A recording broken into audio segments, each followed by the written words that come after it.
yes. So in the US, I live with the host families in the US that Okay. are voluntarily decided to host an exchange student.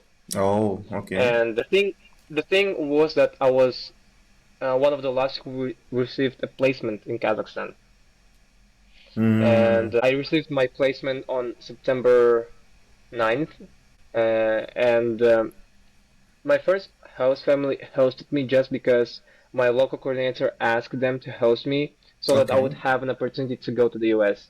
Because Okay. if they wouldn't find a host family for me until the particular deadline, Okay. I wouldn't go to the US. Or I Okay. would go to the only to the second semester, something Okay. like this. Yes, and they hosted me only just so that I would have the opportunity to go there To to come in study there. and Mm-hmm. to get to the US at all. Okay. They hosted me like for a month and a half. Meanwhile, my local coordinator is basically the person who is also responsible for me during my Okay. exchange year. She was looking for me. She was looking at another host family for me. Okay. Yes. Then I think like the day before Halloween, I moved into the second host family, Okay. So they were your and permanent host family. yes. Then I lived with that family till January, and then I moved to the third one. The Oh. reason I switched the family again wasn't like because this. It was just a mismatch that happens, and it's Mm. okay. Like Okay. that house family wanted from me like different things. I wanted different things, so it was just a mis. Is it mismatch or dismatch? Mismatch. I think it's Miss. mismatch. Yes, Mm-hmm.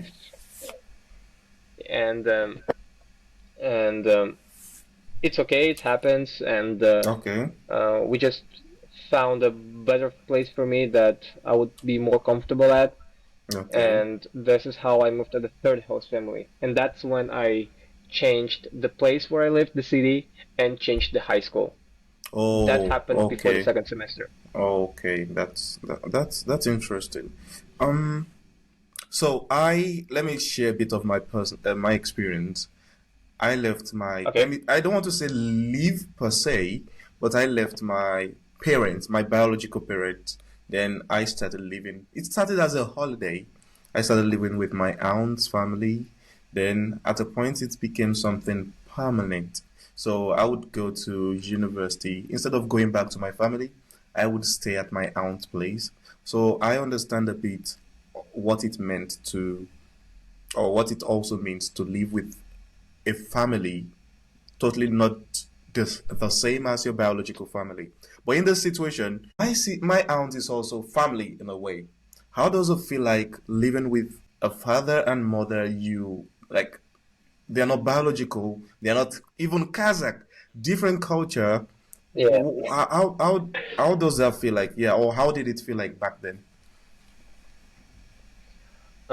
At the beginning, of course, it's really weird because Mm-hmm. you don't even know like how to call them.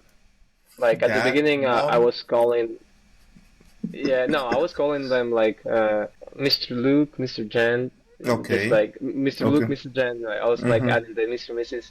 Mm-hmm.